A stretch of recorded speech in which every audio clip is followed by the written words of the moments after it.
Alright, enough screwing around. It's time to get spooky. But first, a Mumbo skull. Just for us. Hey, isn't that great? That's another thing I love about the design of this place. The faces in the walls and things. Those little touches. Look at that face. Look how spooky that shit is. Where's the frickin' hole? There it is. If you think I'm rather soft, I'll be waiting in the lot. Everything Grunty says is like a double entendre. You know what I mean? Grunty's filthy. But, you know, we've got a bit of a swim ahead of us here.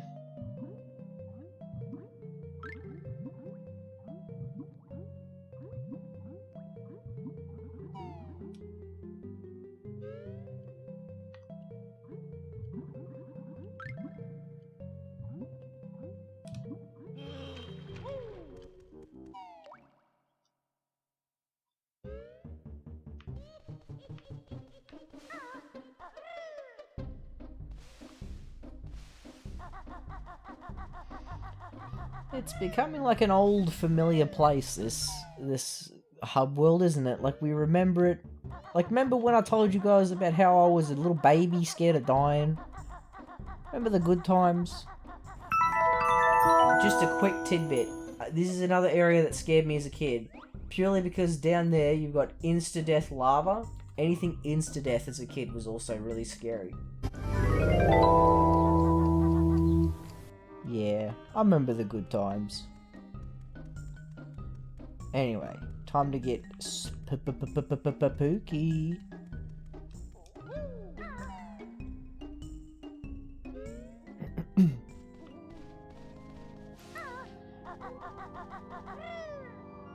So yeah, time for another Wendy's life recap.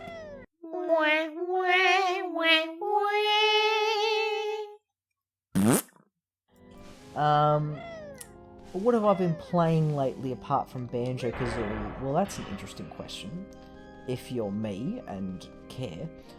I recently bought, what is it, American Truck Simulator? Truck Driver Simulator, whatever it's called. And it's funny. It's one of those funny things. I think I like those sorts of games as time wasters. You know when you're just like chilling and you're scrolling through your games list. Oh, hello, Bat. You're sort of scrolling through your games list on Steam and you're just thinking, I don't really want to play that. It takes too much effort. Oh, I don't really want to play that. I'm not really in the mood. Oh, I don't know. I don't really want to play that. It takes... And then, in the end, you've not played anything and it's like 2 hours later. I think American Truck Simulator is one of those games that you play when that's happening. Ooh, look how spooky it is in here. It's feathers and this room's pointless. No, thank you. Yeah, some of these rooms are a bit pointless, but we'll skip past those ones. Yeah, American Truck Simulator, Power Wash Simulator, just sort of one of those things to play when you're a bit unsure of what to play. Sort of just something to do with your hands. Ah, this must be the famous egg room. A lovely room in all respects, except that it's useless.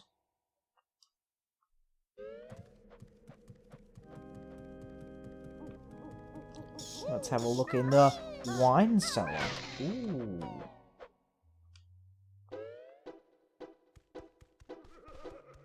Ah!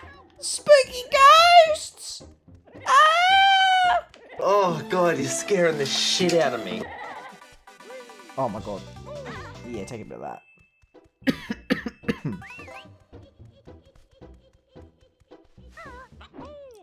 Some cheeky notes over here that you might not collect if you didn't know they were there, because they're kind of hidden in the backdrop.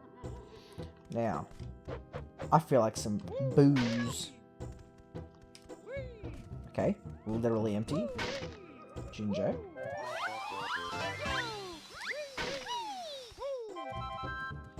Little gold feather. What do we have on this side? A little prize.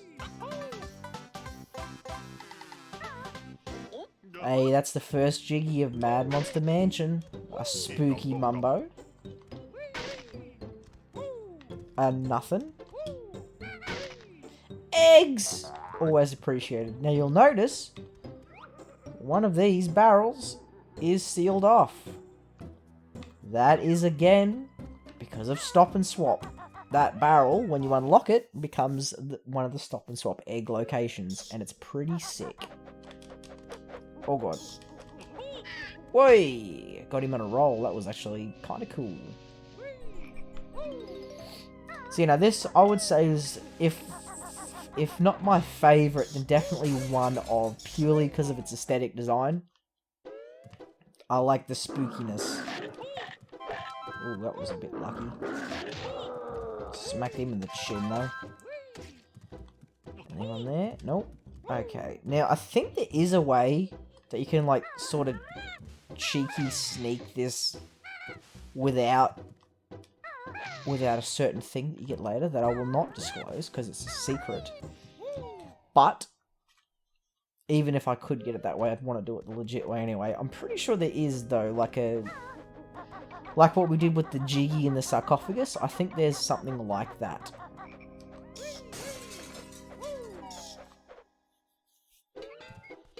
Oh, here we go. Here's a character.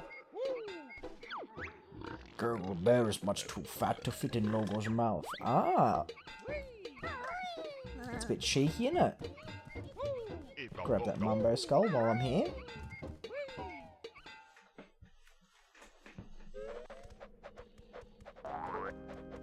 Oh no, I didn't want to do it. Oh no. Oh no. Oh dear. Oh dear. My whole life has fallen to pieces. Alright, now I just want to make sure I got all the notes. Because yeah, I think I just sort of skipped over them.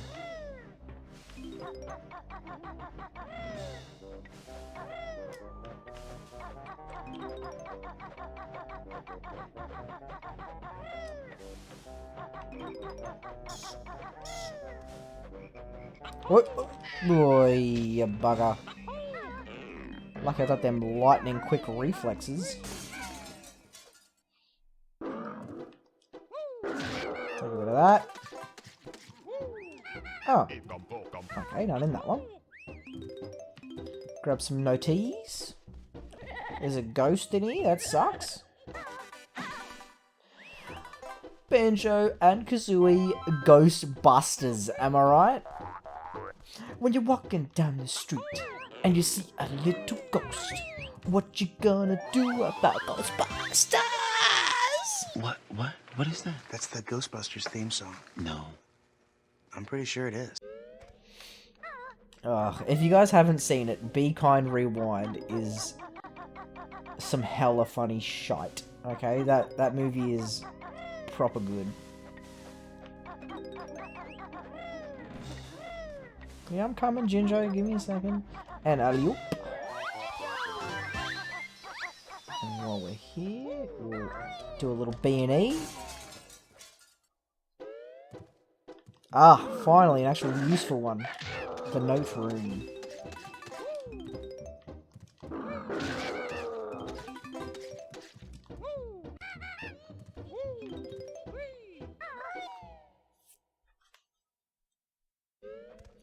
You know, it's funny, I'm reaching a point which I know I'm going to have to get past if I want to continue playing games and talking about it on my YouTube. I'm reaching a point now in Banjo-Kazooie where I've sort of said everything about the game. So I'm like, there's nothing about like, there's nothing about like level design or anything I can talk about much anymore because I've already said it. But just as I said that, I came into this room with this spooky ghost who, he's a sleepy boy, and he'll wake up if you touch the floor. So the only way to get to him is to go down the chimney and hit him from behind and steal his shit. How it's shone, she'll be mad now it's gone. Yes, I'm mad, my boot I'll put up your useless spooky boot. Is Grunty Canadian? The only way that works is if she's Canadian, she says boot. Now here's a fun little mystery. We've got portraits on the wall, right? We've got the broomstick. And, okay, hang on. So you got Grunty, Klungo, Dingpot, Brentilda, Grunty's Tower, the broomstick, but then you've got this. Like, clearly that's Mumbo. But he's, like, scary? And I'm left wondering if this was an original character design for Mumbo. Like, was Mumbo originally meant to be scary? I think... I cannot remember entirely, but I think it might... It's either an early draft or it's actually canon to the story. That Mumbo Jumbo was Grunty's teacher. I'm pretty sure. So he's the one that taught her magic? I could be totally off base about that, but I think it might be somewhere in the lore. Which would then work if... as to why he would have a portrait in this, which I'm presuming is Grunty's mansion. Okay, hang on. I'm trying to remember the most efficient ways to do things here for a second. Because this level can get a bit winding and confusing. Because I know I need to break all these gates open.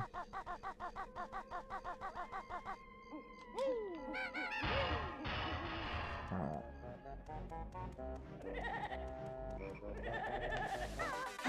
And the annoying thing about the gates is you can't break them open from the other side. Which means that if you just, if I came at that gate from the other side, I'd have to walk all the way back, walk all the way around. That's something I feel like they could have just not done. Feels a tad unnecessary.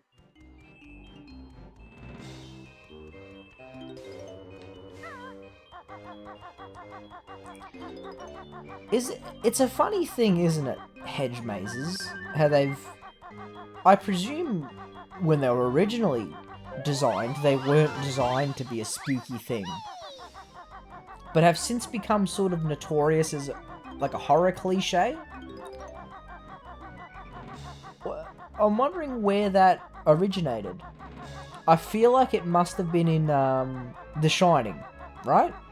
Jack Nicholson heading through the hedge maze after Danny. That whole sequence. I feel like that may have popularized hedge mazes as something spooky in fiction. Could be totally off base. I could be totally wrong. But that would make sense to me. And if it... Oh, hello.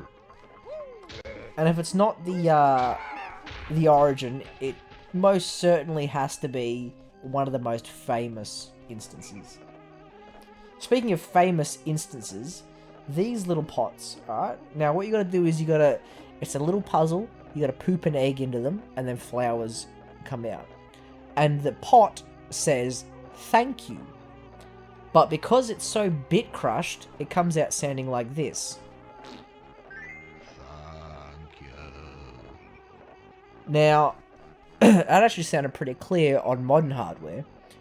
But on old TVs, that came out sounding a little bit like, well, I won't say it, but a little bit like, fuck you, if you catch my drift. And got them in a bit of trouble. A funny bit of backstory about that is that that is not one of the original recordings. They actually re-recorded it several times because they knew that it sounded a little bit like FU. So they re-recorded it speaking more and more clearly, and by the end, they were apparently saying it like, thank you, like really clearly. And it still came out a little bit like FU, which is unfortunate. But yeah, no, and that became one of those urban legends, like, oh, did the pots say FU in the Banjo-Kazooie game?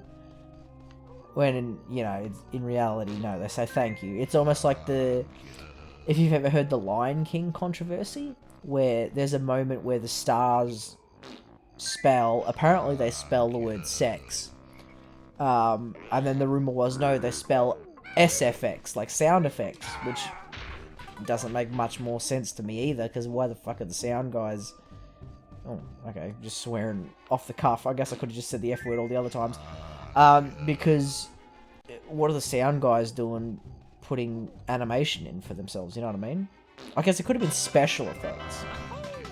I could be an idiot. And it could be genuine. but it doesn't ring true to me. Anyway, because we helped the dead, we just got a little jiggy. Isn't that nice?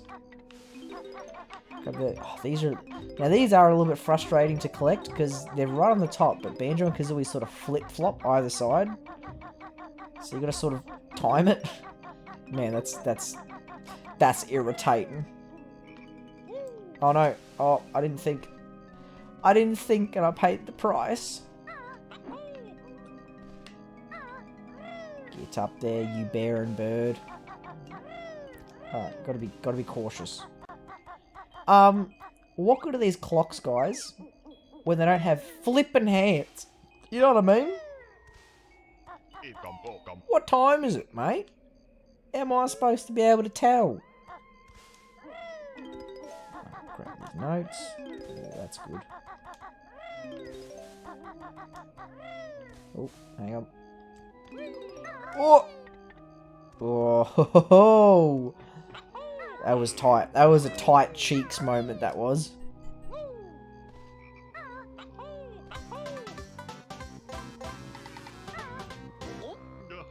Alright, what do you say, now that we're on top of the level, literally, we call it there, huh? It's been if anything, it's been a little bit of an overlong level, but hey, I've been having fun. Please remember, as always, that I love you all very much. And I hope to see you in the next episode as we continue through this spooky maze. Alright guys, catches.